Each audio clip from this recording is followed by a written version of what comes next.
मला सुंदर प्रकारचं केवटाने अलीकडच्या तीरावरती प्रभूंना आणल्याबरोबर सीतामय्याने भगवान परमात्मा प्रभू श्रीरामचंद्राने गंगा नदीचं पूजन केलं. पूजन केल्याच्या नंतर असं तिरप्या नजरेने आपल्या पत्नीकडे पाहिलं. पतीचा डोळ्याचा भाव जाणून वर्तन करणं कसं असतं. नाहीतर आपण महाराज तळपायाच्या मस्तकाला जाते त्याची बिचारीची, असं वागतो त्याच्यासोबत बरं का. ते कंपनीमधून येतं, कारखान्यावरून घरी येतं काम करून, तिकडं काहीतरी उद्योग केलेला असतो, त्याला टेन्शन असतं महाराज. ताड घरी आल्याच्या नंतर तरी 2 शब्द गोड बोलन म्हणून बायकोकडे आशेने येतं बरं का. आणि आशेने आल्याच्या नंतर ही काहीतरी असा त्या अग्नीमध्ये रॉकेल वाचल्यासारखं भाडकीन काहीतरी बोलल्याशिवाय राहत नाही. मग त्याचं डोकं आउट होतं ना पुन्हा परत. डोळ्याचा भाव जाणून आपला पती हा नाराज आहे का आपला पती हा आनंदात आहे हे पाहून जी खऱ्या अर्थाने वर्तन करते ना, तिला म्हणायचं डोळ्याचा भाव जाणून वर्तन करणे. आज फक्त तिरप्या नजरेने सीतेकडे पाहिलं आणि तिरप्या नजरेने पाहिल्याबरोबर सीतेने आपल्या हातातली अंगठी राहिलेली होती ती अंगठी काढली महाराज आणि भगवान परमात्म्याच्या हातामध्ये दिली. हातामध्ये दिल्याच्या नंतर भगवान परमात्म्याने ती अंगठी सोन्याची घेतली आणि त्या केवटाच्या हातामध्ये ठेवली आणि सांगितलं, केवटा अरे अलीकडच्या तीरावरती तू आणलंस, हे घे म्हणे उतराई.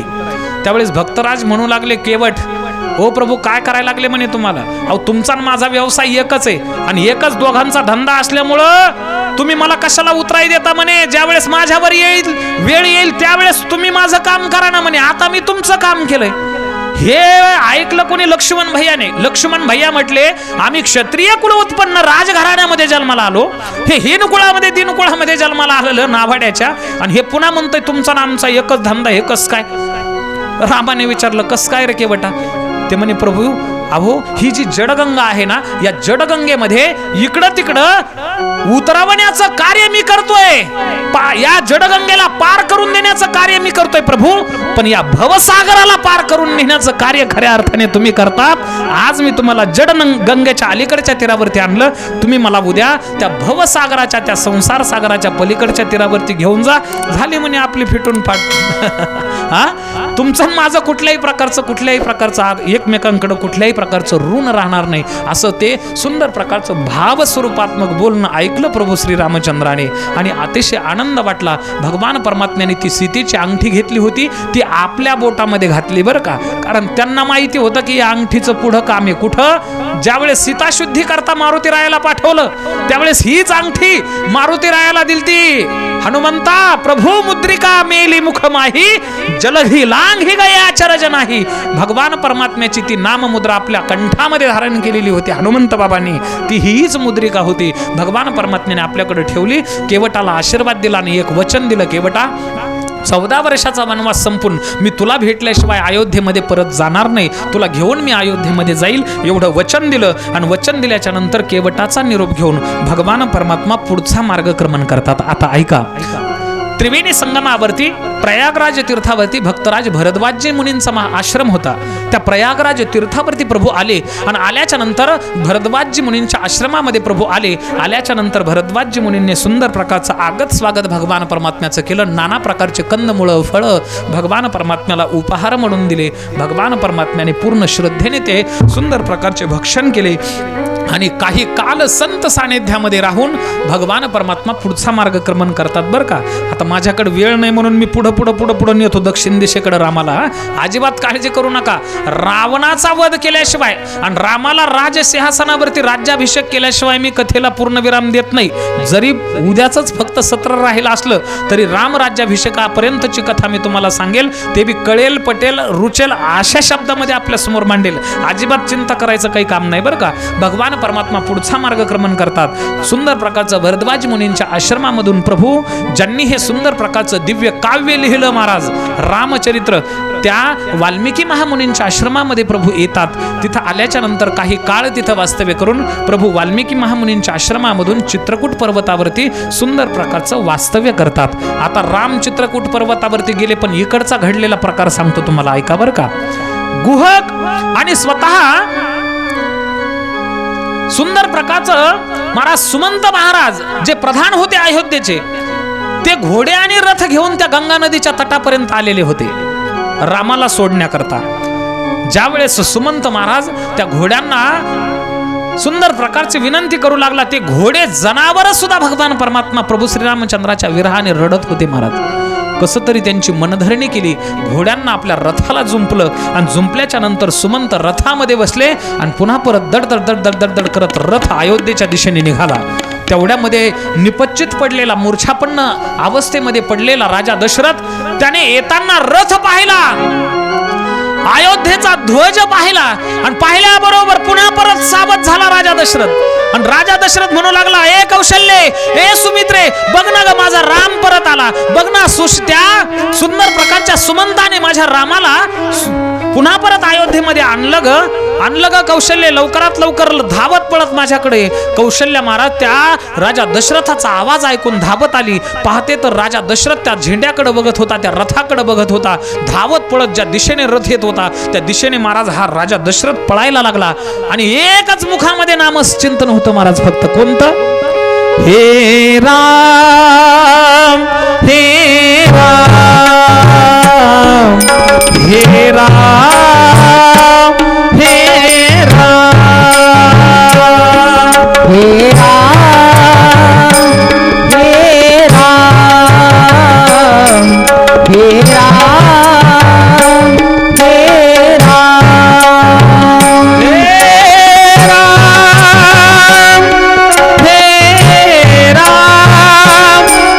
हे राम,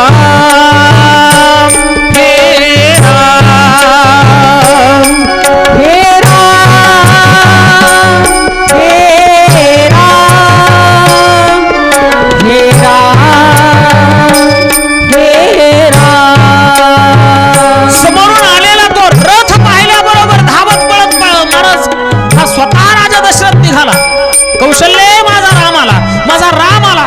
बघता बघता रथ गाठला त्या राजा दशरथाने.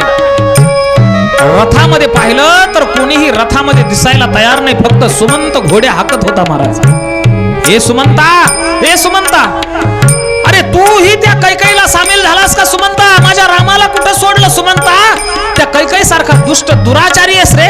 माझा राम माझ्यापासून तू हिरावून घेतला सुमंता. पुन्हा परत धाड दिशा अंक जमिनीवरती टाकावं राजा दशरथाने आणि पुन्हा परत रामाचं नाव घ्यावं. हे राम, हे राम, हे राम, हे राम, हे राम, हे राम, हे राम, हे राम, हे राम, हे राम, हे राम, हे राम, हे राम, हे राम, हे राम, हे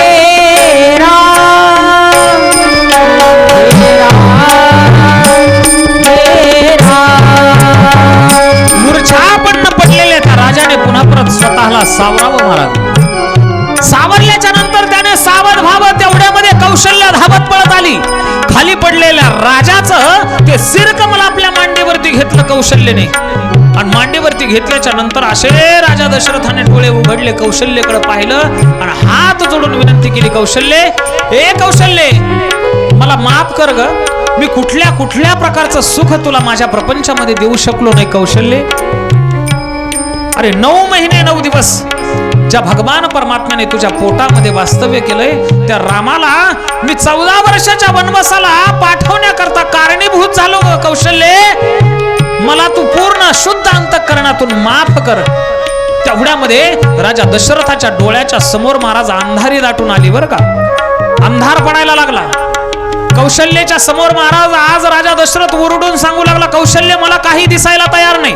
आणि तेवढ्यामध्ये फक्त श्रावण आणि श्रावणाचे माता पिता राजा दशरथाला समोर दिसले. ते श्रावणाचे माता पिता हातामध्ये कमंडलू मधलं पाणी घेऊन श्राप देत होते, राजन असा जर तू दुष्ट दुराचारी जर असेल तर जा, पुत्राच्या विरहाने तुला मरण येईल. बघ ना ग, ए कौशल्य बघ ना, ते श्रावणाचे माता पिता मला श्राप देतात ग, मला श्राप देतात. राम राम राम राम म्हणून महाराज आपले आत्मज्योत राजा दशरथाने विश्व ज्योतीमध्ये विलीन करून टाकले. विलीन करून टाकल्याच्या नंतर एक तर राम अयोध्येमध्ये नाहीत, दुसरी गोष्ट, स्वतः आज राजा दशरथ सुद्धा निपच्चित पडलाय, त्याचं प्रेत कसं तरी उचलून महाराज तैल द्रोणामध्ये ठेवलं. धर्मगुरु वशिष्ठ तिथं आले आणि वशिष्ठाने सुमंताला सांगितलं, सुमंता आजोळावरून लवकरात लवकर तू भरत आणि शत्रुघ्नाला घेऊन ये. काश्मीर देशामध्ये त्यावेळेस आजोळ होतं महाराज, या कैकईचं माहेर होतं काश्मीरला सुंदर प्रकारचं. स्वतः ते सुमंत महाराज रथ घेऊन दडदड दडदड करत निघाल्याच्या नंतर भक्त भरताला आणि शत्रुघ्नाला आश्चर्य वाटलं की अवेळी सुमंत का आले, निश्चित काहीतरी घात झालेला असावा. पण अजिबात एकही गोष्ट सुमंताने सांगितली नाही. रथामध्ये टाकलं आणि त्या भक्त भरताला आणि शत्रुघ्नाला घेऊन अयोध्येच्या दिशेने आले. प्रेताच्या जवळ संपूर्ण प्रजा जमलेली होती महाराज. त्या लोकांमध्ये वाट काढत काढत काढत काढत भक्त भरत आणि शत्रुघ्न निघाले. लोक आपापसामध्ये कुजबुजायला लागले बरं का. बघा ना, आला ना म्हणे आता आम्ही राहणार नाहीत, शरयू नदीमध्ये प्राण त्याग केल्याशिवाय राहणार नाही. याला म्हणा भैया ओस गावचं राज्य कर. याच्या आईने याच्या करता तर हे सगळं केलंय ना. आमचा प्राण असणारा राम 14 वर्षाच्या वनवासाला पाठवला ना, आता याला म्हणावं राज्य कर. आम्ही सगळे या शरयू नदीच्या तीरावरती जाऊन तिथं त्या नदीपात्रात उड्या टाकून आपण काय करू, मरणाला कवटाळू. असं काहीतरी कुजबुजत होते महाराज. त्या भरताच्या कानावरती शब्द पडले आणि शब्द पडल्याबरोबर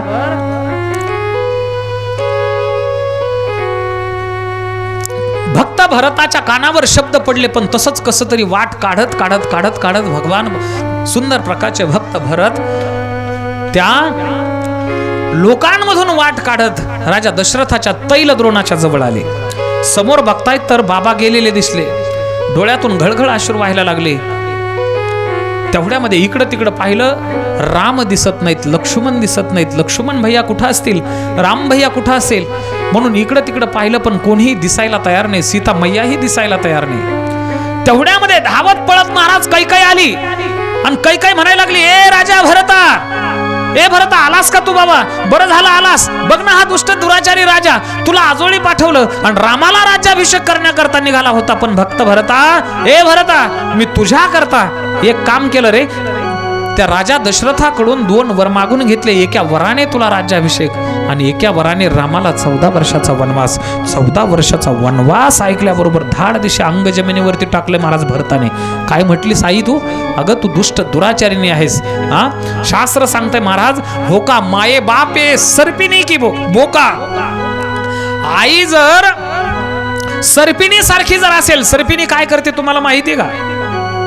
अंडे घालत घालत घालत पुढे चालते आणि अंडे घालून घालून तिला थकवा येतो, भूक लागते, म्हणून ती पुन्हा परत असं आपलं तोंड फिरवते आणि आपण स्वतः घातलेले अंडेच खात महाराज पाठीमागं चलते बरं का. कोण?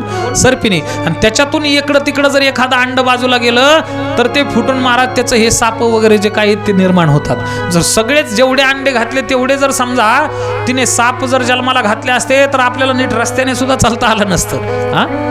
आई जर सर्पिणी सारखी असेल, स्वतःच्या लेकराचं आयुष्य उद्ध्वस्त करणारी, तर शास्त्र सांगतंय त्या आईचा त्याग करा. बाप जर बोक्यासारखा असेल, स्वतःचे पिल्लं खाणारा, तर शास्त्र सांगतंय महाराज त्या बापाचाही त्याग करा. आई तू दुष्ट दुराचारीने आहेस, पापीने आहेस. माझं दुर्भाग्य की मी तुझ्यासारख्याच्या कुशीमध्ये जन्माला आलो. काय केलंस तू? राम हा माझा प्राण आहे ग, माझा राम भैयाला, माझ्या रामदादाला, तू माझ्या निर्गुण निराकार परब्रह्माला 14 वर्षाच्या वनवासाला पाठवलं. आई घोर पाप केलंय.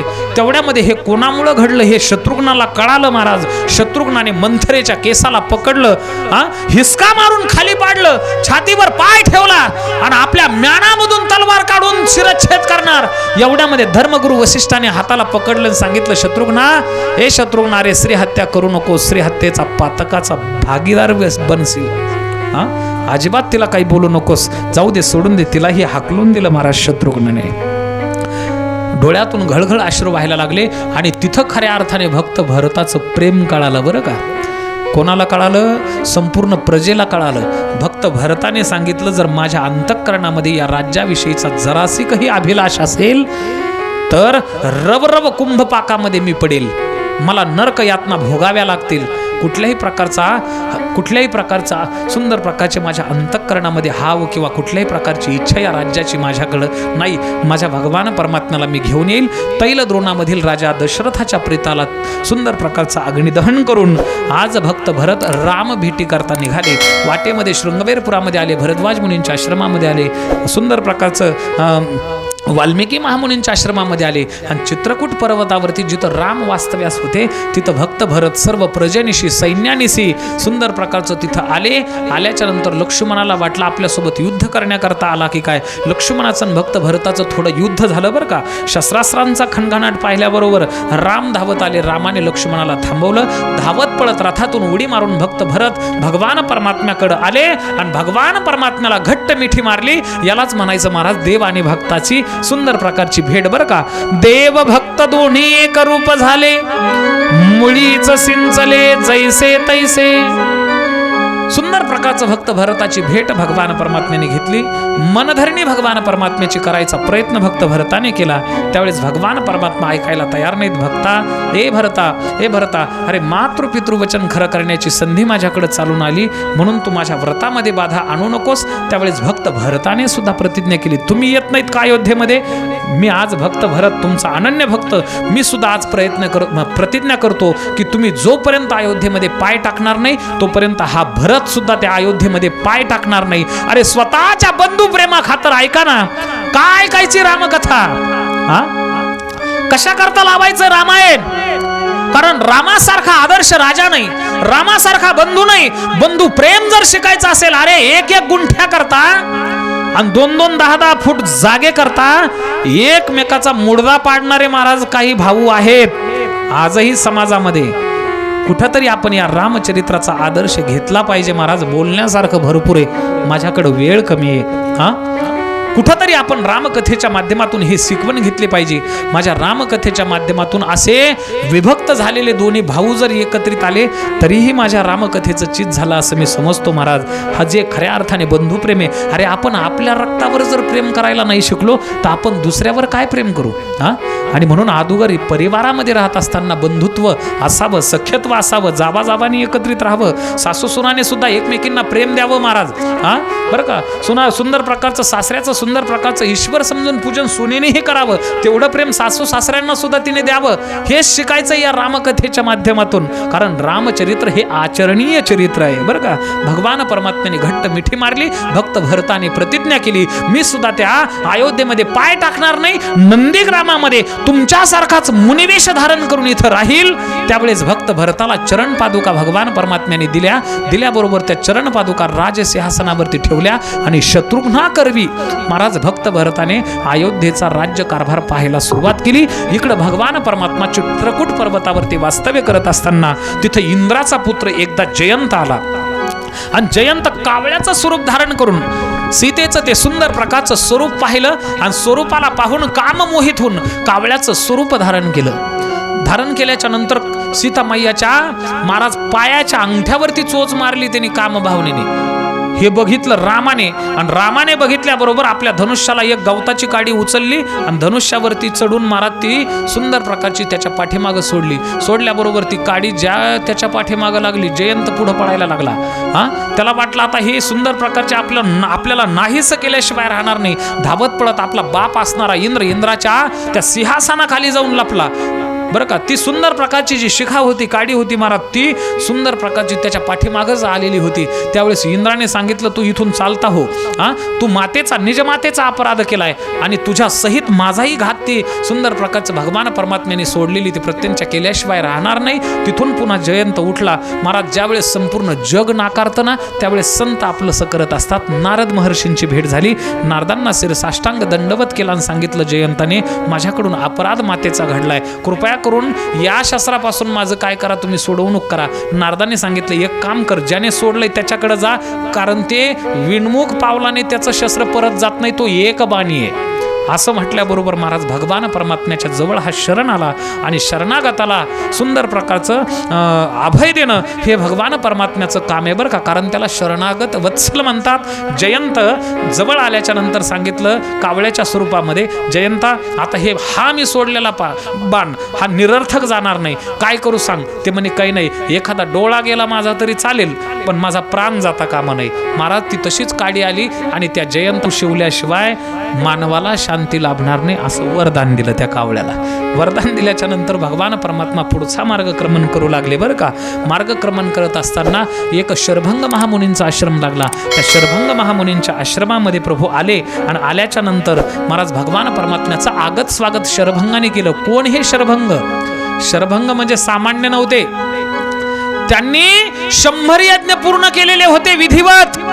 आणि शास्त्र सांगतंय 101 जर यज्ञ पूर्ण केला तर इंद्रपद प्राप्त होतं. स्वतः इंद्र विजय माल घेऊन त्या सुंदर प्रकारच्या त्या शरभंग महामुनींच्या जवळ आलता आणि शरभंग महामुनींना ती सुंदर प्रकारची माला घातली आणि सांगितलं की ओ शरभंग महामुनी, आता खऱ्या अर्थाने तुम्ही इंद्रपदाचं राज्य उपभोगण्याच्या लायक झालात. एक यज्ञ राहिला ना तेव्हा तुम्ही तो कधीही कराल म्हणे. चला तुम्ही सुंदर प्रकारचं अमरावतीचं राज्य जे माझ्याकडे होतं मी ते तुम्हाला सुपूर्त करतो. परंतु त्या शरभंग महामुनींना असं कळालं की राम वनवासाला जात असताना या मार्गाने येणार आहेत. त्या शरभंग महामुनीने अरे त्या स्वर्ग अधिक त्या सुंदर प्रकारच्या राजसिंहासनाला सुद्धा लाथ मारली आणि रामाच्या दर्शनाकरता महाराज इंद्राला सांगितलं ते राज्य तू बघ म्हणे, ते अमरावतीचं ते नको, मला निर्गुण निराकार परब्रह्म या मार्गाने येणार, मला त्यांच्या चरणाचं प्राक्षालन करायला भेटणार. म्हणून शरभंग महामुनी तिथंच राहिले. महाराज राहिल्याच्या नंतर भगवान परमात्मा त्यांना दर्शन देण्याकरता तिथं आले. सुंदर प्रकारचा शिरसाष्टांग दंडवत घातला. भगवान परमात्म्याने डोक्यावरती हात ठेवून हस्तकृपा केली आणि त्यांची अंतर्ज्योत आपल्या ज्योतीमध्ये विलीन करून मुक्त त्यांना केलं. भगवान परमात्मा तिथून पुढे निघाले. पुढचा मार्गक्रमण करत असताना महाराज सुंदर प्रकारच्या सुतीक्ष्ण महाराजांच्या आश्रमामध्ये प्रभू आले.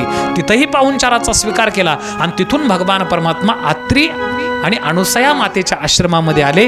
तिथं आल्याच्या नंतर नेमका काय वृत्तांत घडतो, काय काय रामाला ऐकायला भेटतं हे सांगतो, पण एकदा सर्वांनी प्रेमपूर्वक भजन करायचंय.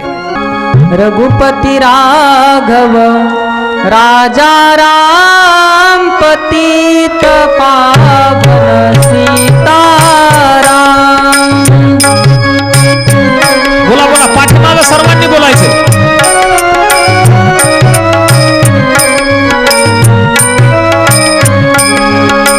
रघुपति राघव राजा राम पतित पावन सीताराम.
पवन सुत हनुमान जी महाराज की जय.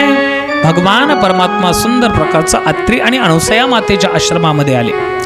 आल्याबरोबर निर्गुण निराकार परब्रह्म राम स्वरूपामध्ये आपल्या आश्रमामध्ये येतय. हे अत्रि महामुनींना कळाल्याबरोबर महाराज सुंदर प्रकारचा अत्रि महामुनी सामोरे गेले. रामाला सुंदर प्रकारची तृणाची शय्या बनवली. त्या शय्येवरती भगवान परमात्म्याला बसवलं आणि तेवढ्यामध्ये जांबूदस्तामध्ये पाणी घेऊन, ऐका, एका पात्रामध्ये सुंदर प्रकारचे फळं घेऊन अनसुया माता रामचंद्राच्या समोर आली. आणि समोर आल्याच्या नंतर भगवान परमात्मा एकटक लावून बघायला लागले.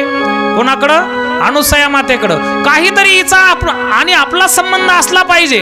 भगवान परमात्मा विचार करतात. त्यावेळेस अत्रि महामुनींनी सांगितलं, रामा, ए रामा, तुम्हाला माहिती का हे कोण आहे म्हणून? भगवान परमात्मा म्हणू लागले, कोण आहे हे? सांगा ना कृपया करून, मी आठवतोय पण मला आठवत नाही. त्यावेळेस अत्रि महामुनीने सांगितलं, रामा, अहो पाठीमागच्या जन्मामधील ही तुमची आई आहे म्हणे, आई.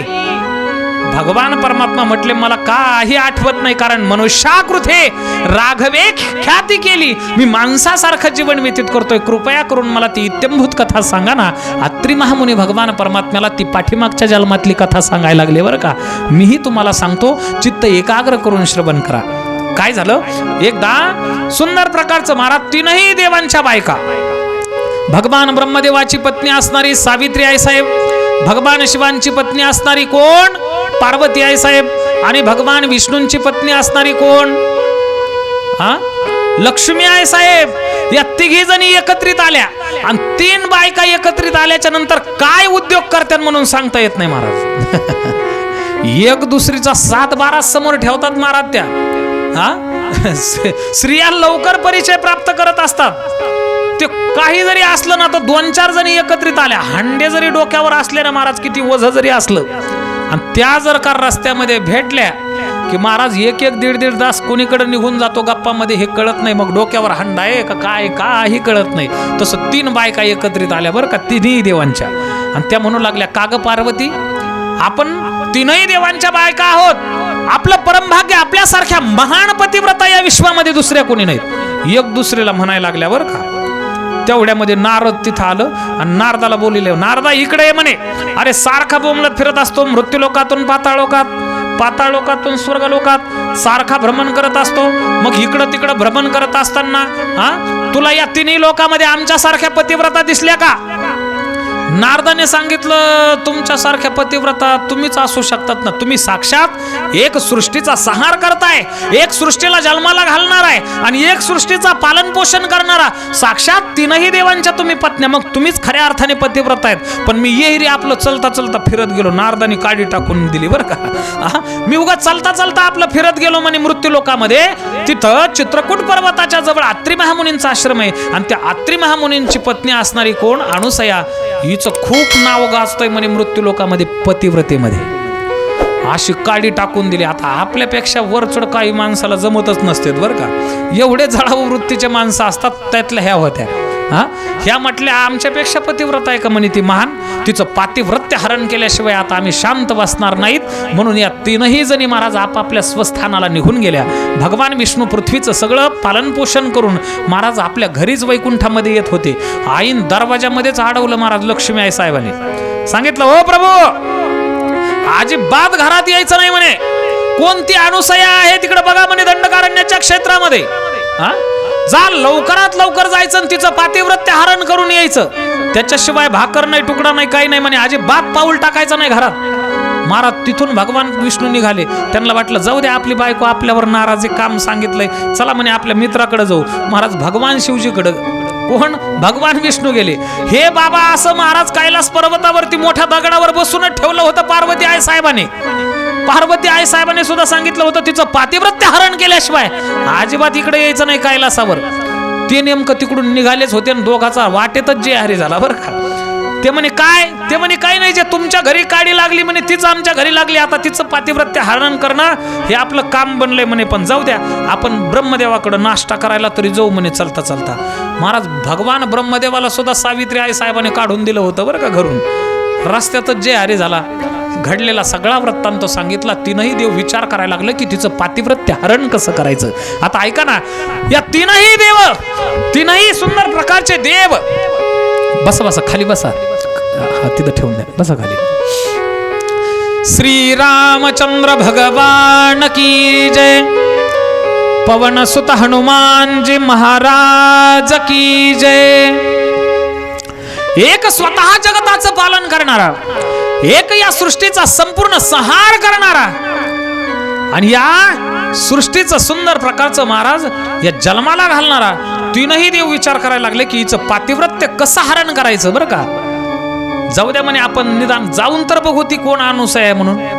तीनही देवाने सुंदर प्रकारचं साधूचं वेश परिधान केलं. महाराज काय अपार परमभाग्य त्या अनुसया मातेचं. हा, तिच्या पातिव्रत्याची परीक्षा घेण्याकरता साक्षात 3 देव आलेले होते. बरं का, साधूचा वेश परिधान केलेला होता. सुंदर प्रकारचा वेश परिधान करून त्या अनुसया मातेच्या दरवाजामध्ये कुटियाचे आले, आणि आल्याबरोबर तीनही देव भिकारी बनून अनुसया मातेच्या पातिव्रत्या पुढे नमून आज स्वतः त्या अनुसया मातेला सुंदर प्रकारची याचना करू लागले. माते भिक्षाम देहि, माते भिक्षाम देहि, भिक्षाम देहि म्हणून महाराज भीक मागायला लागले. तीनही देव सुंदर प्रकारचे फल फलाहार घेऊन ती अनुसया माता आपल्या ताटामध्ये महाराज भरवून त्या त्या साधूंच्या झोळीमध्ये टाकायला लागली. तेवढ्यामध्ये त्या तीनही देवांनी आपल्या झोळ्या पाठीमागं घेतल्या आणि सांगितलं, अनुसये, हे अनुसये, आम्हाला अशी भिक्षा नकोय, आम्हाला नग्न भिक्षा हवी आहे. आणि नग्न भिक्षा हवी आहे असं म्हटल्याबरोबर धाड दिशी महाराज ते ताट खाली पडलं. काय करावं, या साधूंना जर अपमानित करून परत जर पाठवलं तर अपमानिली अतिथी नेही सर्व सुखाची संपत्ती. म्हणून या माता मावल्यांवरती एक महाराज जबाबदारी आहे बरं का, शास्त्राने दिलेली. कान उघडे ठेवून ऐका. आपल्या दरवाजामध्ये येणारा एखादा भिकारी असू द्या, आपल्या दरवाजामध्ये येणारा एखादा पाहुणा असू द्या, याचक असू द्या, नाही तुम्हाला पंचपक्वान्नाचं त्याला अन्न घालता आलं ना, भरवता आलं तर भरवू नका बरं का. ऐका, परंतु फुकाचे जीवन तरी पाजा. तुमच्या पतीला जर यश प्राप्त व्हावं असं जर वाटत असेल तर विनमुख जाय अतिथी किंवा अपमानिली अतिथी नेही सर्व सुखाची संपत्ती. एखादा याचक भिकारी जर विनमुख पावलाने आपल्या दरवाजातून जर गेला ना तर तो आपल्या संसारातलं सगळं सुख घेऊन जात असतो बरं का.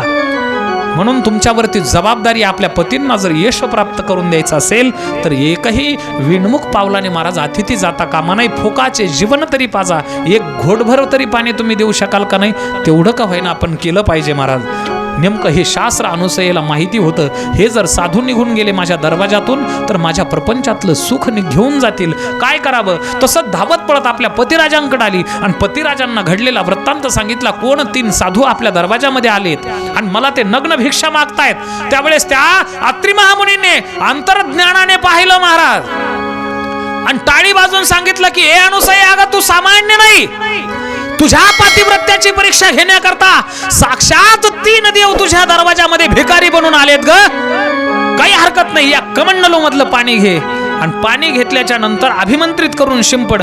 लहान लहान लहान असे बालक होतील म्हणे आणि लहान बाळांच्या समोर तू नग्न जरी गेलीस तरी सुद्धा लहान बालकांच्या ठिकाणी काम विकार उत्पन्न न झाल्यामुळं तुझं पातिव्रत्य नष्ट होणार नाही. महाराज सुंदर प्रकारचं त्या कमंडलू मधलं पाणी अभिमंत्रित केलं. 3ही देवांच्या अंगावर शिंपडलं. शिंपडल्याबरोबर ते 3 लहान लहान लहान बालक झाले. बालक झाल्याच्या नंतर नेमकेच जन्माला आले तसे असे उचलले आणि उचलल्याच्या नंतर नाहून धुवून चांगले असे रगडून आंघोळ्या घातल्या महाराज त्यांना बरं का. चांगला एक भला मोठा दगड घेतला, चांगली परेशानी काढली, त्यांचे लाल बुंद केले आणि पाळण्यामध्ये टाकले. पाळण्यामध्ये टाकल्याच्या नंतर आता ते मोठं व्हायचे मंत्रच विसरले महाराज 3ही देव बरं का. तसंच पाण्यामध्ये निपच्चित असे पडून राहिले बरं का, जसं ती ठेवील तसं. सुंदर प्रकारचा दुधाचा काला बनवला आणि काला बनवल्याबरोबर दुधाची खीर बनवून सुंदर प्रकारच्या 3ही त्या देवांच्या मुखामध्ये महाराज या नग्न अवस्थेमध्ये अनुसया मातेने तो घास भरवला आणि खऱ्या अर्थाने आपलं पातिव्रत्य राखलं. बघता बघता 1 दिवस झाले, 2 दिवस झाले, बघता बघता 10 दिवस निघून गेले, 1 महिना झाला, पण यांना काही मोठे व्हायचे मंत्रच आठवणात, तसेच आपले निपचित पडलेले होते बरं का. बघता बघता 3-4 महिने झाले. पुन्हा परत या 3ही देवांच्या बायका एकत्रित आल्या आणि एकत्रित येऊन विचार करू लागल्या. का हो म्हणे, ओ सावित्री आई साहेब, तुमच्याकडे आले का म्हणे आमचे हे? ते म्हणे आमच्याच यांचा पत्ता नाही तर तुमचे कुठं येतील म्हणे इथं. हा, ते म्हणे पार्वती तुझ्याकडे आले का? पार्वतीने सांगितलं नाही, आमचाच बाबा गायब आहे म्हणे. कुठं गेला असल? ज्ञानेश्वर महाराजाची कथा ठेवली उचे ठाणला, तिकडं तर गेलं नसन सप्त्याला. कोण म्हणायला लागलं ते? हे म्हणायला लागले बरं का, तीनही देवांच्या बायका. त्यावेळेस नारद तिथं आलं आणि नारद आल्याच्या नंतर नारदांना म्हटलं, नारदा काडी लावून गेलास म्हणे तू, हा कुठं गेलता बघ ना. आता 2-3 महिने झालेत आमचे पतिराज घरी नाही तिथं, हा काही करून ते पतिराज शोधून दे. नारदाने सांगितलं कुठं पाठवले होते? काही नाही म्हणे, त्या अनुसयाचं पातिव्रत्य हरण करून या म्हणून आम्ही त्याला पाठवलं होतं. मग एक काम करा ना, तिथंच बघा. अरे अपार परम भाग्य त्या अनुसयाचं. ऐका, तिच्या पातिव्रत्याची परीक्षा घेण्याकरता साक्षात देव आले आणि त्या तीनही देवांच्या बायका. अरे ही समस्त माणसं ज्या लक्ष्मी करता महाराज धावपळ करतात, ती साक्षात लक्ष्मी हात जोडून अनुसया मातेच्या पातिव्रत्या पुढे नमून महाराज त्या पातिव्रत्याच्या शक्तीच्या माध्यमातून त्या अनुसयाच्या दरवाजामध्ये उभी राहिली आणि त्या मातेला विनंती केली की आमचे पतिराज तुम्ही पाहिले का? अनुसया मातेने सांगितलं, पतिराज नाही म्हणे, माझ्याकडे 3 साधू आलते, ते 3 साधू असे लहान लहान बाळ केलेत म्हणे, मी टाकलेत पाळण्यामध्ये, तुमचे असले तर जा घेऊन म्हणे. नेमकंच नाहून धुवून महाराज पाळण्यामध्ये टाकलेले उघडे बम बरं का, कुठले वस्त्र नाहीत, काही नाहीत. त्या अनुसया मातेला नग्न भिक्षा मागत होते, नग्न हे झाले महाराज. हा नग्न हे झाले, यांचे सगळे कपडे अनुसया मातेने काढून घेतले आणि पाळण्यामध्ये असे पडलेले होते बरं का. तेवढ्यामध्ये ब्रह्मदेवाने असं तिरप्या नजरेने पाहिलं, आपले खटले आलेले बरं का. ब्रह्मदेव म्हटलं आपल्या तिघांच्याही बायका आल्यात, ते लाजायला लागले आणि पालथे पडले बरं का. तीनही देव पालथे पडले पाळण्यामध्ये. तेवढ्यामध्ये तीनही देवांच्या बायका हळूहळू चलत पाळण्याच्या जवळ आल्या. जवळ आल्याच्या नंतर पाळण्यामध्ये डोकून पाहिलं महाराज, तिघांचंही ठाण मान गुण लक्षण सारखंच. आता कोणता आपला हे यांना कळायला तयार नाही बरं का. दिसायला तीनही सारखेच. बरं आपला म्हणून जर दुसरा उचलला तर आता आपलं पातिव्रत्य धोक्यात ते परपुरुषाला स्पर्श केल्याचं. बघा, तिचं पातिव्रत्य नष्ट करण्याकरता आले ना, आता यांचं पातिव्रत्य धोक्यामध्ये आलं. पुन्हा परत हात जोडून विनंती केली की अनुसया माता, आमचे पतिराज आम्हाला पुन्हा परत तुम्ही प्राप्त करून द्या. अनुसयेने पुन्हा परत अभिमंत्रित करून कमंडल उचलं, पाणी घेतलं, तीनही देवांच्या अंगावरती शिंपडलं आणि शिंपडल्याबरोबर ते तीनही देव आपल्या मूळ स्वरूपामध्ये आले. मूळ स्वरूपामध्ये आल्याच्या नंतर तीनही देवांच्या बायकाने आपल्या आपल्या नवऱ्यांना पकडलं महाराज हाताला आणि हाताला पकडून घेऊन निघाल्या. अनुसया माता म्हणू लागली, ओ भगवान, काही कळतं का तुम्हाला? हा अहो तुम्ही खुशाल तुमच्या बायका आल्याबरोबर त्यांच्या बरोबर निघालात, या पाळण्याचा विचार केला का? या पाळण्याची काहीतरी व्यवस्था लावा, तो पाळणारी कामा राहील. महाराज त्या अनुसयाच्या पातिव्रत्याची शक्ती, तीनही देव एकत्रित आले आणि एकत्रित येऊन मूर्तिमंत जो अवतार धारण केला तो कोणता? ब्रह्मा विष्णू आणि महेश्वर. ब्रह्मा विष्णू आणि महेश्वर सामोरी बसले, मला हे दत्तगुरु दिसले, मला हे दत्तगुरु दिसले. ब्रह्मा विष्णू आणि महेश्वर. ब्रह्मा विष्णू आणि महेश्वर सामोरी बसले, मला हे दत्तगुरु दिसले, मला हे दत्तगुरु दिसले, मला हे दत्तगुरु दिसले. हा दत्त नाम नहीं आवेगा, अवधूत नाम नहीं आवेगा, दत्त नाम नहीं आवेगा, अवधूत नाम नहीं आवेगा. तेरा कैसा गुजारा होगा, तेरा कैसा गुजारा होगा, तेरा कैसा गुजारा होगा, तेरा कैसा गुजारा होगा. तेरा कैसा गुजारा होगा, तेरा कैसा गुजारा होगा, तेरा कैसा गुजारा होगा, तेरा कैसा गुजारा होगा. दत्त नाम नहीं आवेगा, अवधूत नाम नहीं आवेगा, दत्त नाम नहीं आवेगा, अवधूत नाम नहीं आवेगा.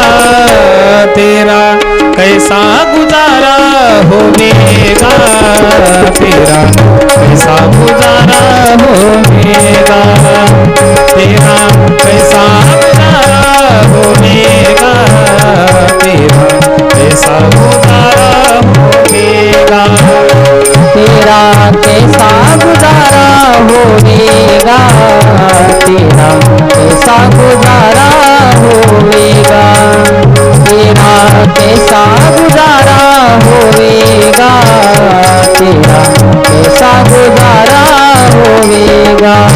भाई बंधु और कुटुंब सहेली, भाई बंधु और कुटुंब सहेली, संग साथ नहीं आवेगा, संग साथ नहीं आवेगा, संग साथ नहीं आवेगा, तेरा कैसा गुजारा होएगा, तेरा कैसा गुजारा होएगा।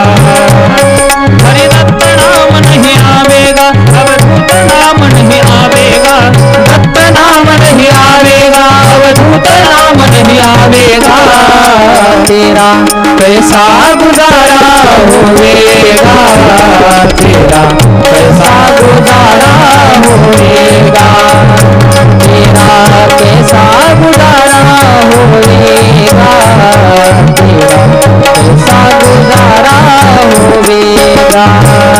अवधूत चिंतन श्री गुरुदेव दत्त। सुंदर प्रकारचं महाराज दत्तात्रय भगवान परमात्म्याचा अवतार झाला, तीच कथा अत्रि महामुनी रामचंद्राला सांगतात, रामा ही अशा प्रकारची तुझी पाठीमागच्या जन्मामधली आई निज मातेला दर्शन सुंदर प्रकारचं घेतलं महाराज भगवान परमात्मा प्रभू श्री रामचंद्राने, आणि खूप दिवस भगवान परमात्म्याने अत्रि आणि अनुसयाच्या सानिध्यामध्ये काढलेत बरं का. त्या अनुसया मातेने दिव्य दिव्य प्रकारचे अलंकार सीतामाईला दिले. सांगितलं, सीते हे जर वस्त्र तू परिधान केले तर राक्षसाचं भय तुला निर्माण होणार नाही. सीते हे सुंदर प्रकारचे अलंकार तू जर परिधान केलेस तर सुंदर प्रकारचं महाराज कुठल्याही प्रकारचं हिंस्र श्वापदाचीही तुला भीती राहणार नाही, तुला भूक लागणार नाही, तुला तहान लागणार नाही, असे दिव्य दिव्य आभूषण दिलं. वास्तविक पाहता वल्कल परिधान करून आलेली सीता, पण दिव्य आभूषण कोणी दिले ते? ज्यावेळेस वरून आकाश मार्गातून रावण घेऊन चालला होता त्यावेळेस जे खाली टाकले होते ते हे अनुसया मातेने दिलेले सुंदर प्रकारचे वस्त्रालंकार होते महाराज बरं का. ते सीतामैयाने सुंदर प्रकारचे परिधान केले, आणि परिधान केल्याच्या नंतर भगवान परमात्म्याने हात जोडून अत्रि आणि अनुसया मातेला निरोप मागितला. अत्रि महामुनींचा अनुसया मातेचा निरोप घेऊन सुंदर प्रकारचं स्वतः भगवान परमात्मा प्रभू श्री रामचंद्र पुढचा मार्गक्रमण करतात. वाटेमध्ये सुतीक्ष्ण महाराजांच्या आश्रमामध्ये प्रभू गेलते, पुन्हा परत सुतीक्ष्ण महाराजांचा आश्रम लागला, आणि सुतीक्ष्ण महाराजांनी सांगितलं की ओ प्रभू तुम्ही काय करा, माझ्या गुरुजींच्या आश्रमामध्ये चला म्हणे. कुठं? पंचवटीमध्ये. तिथं सुंदर प्रकारचा दैदिप्यमान आश्रम आहे. ते म्हणे कोण तुमचे गुरुजी? म्हणे आमचे गुरुजी अगस्ती महामुनी. बरं कोण हे अगस्ती मुनी? त्यावेळेस सुतीक्ष्ण महाराजांनी अगस्ती महामुनींची कथा सांगायला सुरुवात केली बरं का. रामा तुम्हाला माहिती आहे का माझ्या गुरुजींचा अधिकार? अहो माझे गुरुजी म्हणजे सामान्य नाहीत. माझ्या गुरुजीने अगस्ती महामुनीने एकाच घोटामध्ये समुद्र प्राशन केलेला होता. असं म्हटल्याबरोबर राम सुद्धा आश्चर्य व्यक्त करू लागले. कस काय रे म्हणे, हा एका घोटामध्ये समुद्र कुठं पिल्या जाऊ शकतो का म्हणे. पण तरी सुद्धा अगस्ती महामुनीने एका घोटामध्ये समुद्र प्राशन केलं, याच्या पाठीमागचं कारण काय? ते कारण सुतीक्ष्ण महाराज सुंदर प्रकारचं सांगतात भगवान परमात्म्याला. मी तुम्हाला ते सांगतो, चित्त एकाग्र करून श्रवण करा. भगवान परमात्मा प्रभू श्रीरामचंद्राला सुतीक्ष्ण महाराज म्हणतात, प्रभू काय झालं, याच दंडकारण्याच्या क्षेत्रामध्ये अनेक प्रकारचे हिंस्र पशु आणि राक्षस वास्तव्य करत होते. त्या काळी आतापी वातापी आणि इलव नावाचे 3 राक्षस इथं वास्तव्य करत होते प्रभू. आणि त्यांनी खानावळ टाकलेली होती. आपल्या भाषेत सांगायचं म्हणजे धाबा टाकलेला होता महाराज. हा पण त्यांचा धाबा जरा विचित्र प्रकारचा होता. ते या दंडकारण्याच्या क्षेत्रामध्ये एखादा जर निरापराध माणूस जर आला तर त्यांना काय करायचं, त्याच्यातला एक राक्षस अण्णाचं स्वरूप धारण करायचा, एक राक्षस वेटरचं स्वरूप धारण करायचा, आणि एक राक्षस होता ना तो सुंदर प्रकारचा यजमान बनून हात जोडून उभा राहायचा हॉटेलच्या पुढं, धाब्याच्या पुढं बरं का. आणि एखादा निरापराध रस्त्याने चालला की त्याला म्हणायचं की ओ महाशय चला आमच्या इथं हॉटेल आहे, आणि हॉटेलमध्ये कुठल्याही प्रकारचं बिल द्यायचं नाही, फुकट अन्नदान आपण इथं करतो असं म्हणायचं बरं का तो यजमान बनलेला. असं म्हटल्याबरोबर महाराज ते माणूस आतमध्ये जायचं. भोजन ग्रहण करत असताना भोजनाचं स्वरूप धारण केलेला राक्षस त्याच्या पोटामध्ये जायचा आणि हे दोघांनी हाक मारायचं, इल्वा ए इल्वा ये बाहेर. बाहेर ये म्हटल्याबरोबर महाराज तो इल्व राक्षस पोट फोडून बाहेर यायचा आणि त्याचं पडलेलं मेलेलं ते प्रेत जे आहे ना ते प्रेत हे तिघ जण बसून खायचे. असा सुंदर प्रकारचा त्यांचा धाबा टाकलेला होता बरं का त्याने. त्याच वाटेने एकदा अगस्ती महामुनी आलते म्हणे प्रभू. आणि अगस्ती महामुनी आल्याच्या नंतर अगस्ती महामुनीला सुद्धा बोलवण्यात आलं. अगस्ती महामुनी आतमध्ये आले आणि आतमध्ये आल्याच्या नंतर महाराज अन्न स्वरूप जो बनलेला होता इल्व नावाचा राक्षस तो पोटामध्ये गेला. आणि पोटामध्ये गेल्याच्या नंतर या दोघांनी सांगितलं की ए इल्वा बाहेर ये. महाराज ते इल्व पोट फाडून बाहेर येण्याचा प्रयत्न करायला लागलं. त्या अगस्ती महामुनीला वाटलं पोटामध्ये काहीतरी गडबड झाली दिसते, जरा जास्त जेवलो काय की. महाराज अगस्ती महामुनीने निस्ता आपल्या पोटावरून असा हात फिरवला आणि त्या इल्वाला आतमध्ये पोटातल्या पोटातच मारून टाकलं बरं का. तेवढ्यामध्ये हे दोघं घाबरले, हा बाहेर कस काही येत नाही, पळायला लागले. तेवढ्यामध्ये वातापीला पकडलं आणि पकडल्याबरोबर गर गर गर गर गर गर फिरवलं, दगडाच्या शिळेवरती त्यालाही मारलं महाराज. तेवढ्यामध्ये जो आतापी नावाचा राक्षस होता ना तो धावत पुढं सुंदर प्रकारचा चालायला लागला. आतापी पुढं, अगस्ती पाठीमागं. बघता बघता तो आतापी समुद्रामध्ये जाऊन लपला. समुद्रामध्ये लपल्याच्या नंतर समुद्रामध्ये सुद्धा अगस्ती महामुनीने प्रवेश केला. पण त्या पाण्यामध्ये इकडं तिकडं कुठंच तो आतापी दिसायला तयार नाही. राग आलेला होता, रक्त डोळे बनलेले होते. अगस्ती महामुनीने त्या रागाच्या भरामध्ये एकाच घोटामध्ये समुद्रानिशी त्या आतापीला पोटामध्ये धारण केलं आणि त्याला तिथं मारून टाकलं महाराज, त्या आतापी राक्षसाला सुद्धा. आणि समुद्र एका घोटामध्येच प्राशन केला. आता पृथ्वी तलावरचा समुद्रच नष्ट झाला तर महाराज या संपूर्ण सृष्टीचं चलनबलन कसं व्हायचं, पर्जन्य कसा पडायचा, बाष्पीभवन कसं व्हायचं, हा प्रश्न निर्माण झाला. सगळ्या देवांनी विनंती केली की कृपया करून तुम्ही समुद्राची मुक्तता करा. आणि सर्व देवांनी प्रार्थना केल्यामुळं त्या अगस्ती महामुनीने आपल्या लघुशंकेच्या द्वारे बरं का आपल्या मूत्राच्या द्वारे त्या समुद्राची मुक्तता केली. अगोदर समुद्र गोड होता बरं का, पण नंतर त्याची अगस्ती महामुनीने लघुशंकेच्या माध्यमातून मुक्तता केल्यामुळं महाराज तेव्हापासून तो खारा बनला. म्हणून समुद्राचं पाणी देवपूजेला आजही चालत नाही शिवा भाऊ. समुद्राचं पाणी देवपूजेला वापरत नाहीत. त्याचं कारण म्हणजे तो अगस्ती महामुनींच्या लघुशंकेच्या माध्यमातून मुक्त झालेला आहे. म्हणून समुद्राचं पाणी देवपूजेला कधीही वापरत जाऊ नये बरं. म्हणून सुंदर प्रकारचं त्या समुद्राची मुक्तता केली. रामा असे माझे गुरुजी आहेत, तुम्ही एकदा त्यांची भेट घेण्याकरता पंचवटीमध्ये चला. भगवान परमात्मा महाराज सुंदर प्रकारचं त्या सुतीक्ष्ण महाराजांना घेऊन अगस्ती महामुनींच्या आश्रमामध्ये आले. आल्याबरोबर आगत स्वागत भगवान परमात्म्याचं केलं. डोळे भरून अगस्ती महामुनींचे आले की प्रभू तुमच्याच कथेमध्ये माझं सतत चिंतन चालू असतं, तुमच्या नामस्मरणामध्ये संपूर्ण जीवन मी व्यतीत करतो. एक नाही अनंत जन्माचं माझं परमभाग्य की तुम्ही आज माझा स्वतःवरून सुंदर प्रकारचा अंगीकार करण्याकरता माझ्या आश्रमामध्ये आले. सुंदर प्रकारचा पाहुणचार भगवान परमात्मा प्रभू श्री रामचंद्रांचा अगस्ती महामुनींनी केला. आणि केल्याच्या नंतर रामाने पुढचा मार्गक्रमण करत असताना स्थान विचारलं, मी कुठं वास्तव्य करू. त्यावेळेस ते कोणते कोणते स्थान सांगितलेत ते मी तुम्हाला सांगणार आहे बरं का, पण आजच्या कथेत नाही. उद्याच्या कथेमध्ये सांगणारे तुम्हाला पंचवटीपासून सीताहरणापासून ते रामराज्याभिषेकापर्यंतची कथा मला उद्याच्या सत्रामध्ये करायची. आणि उद्या कथा आपली बरोबर सकाळी 9ला सुरू होणार आहे.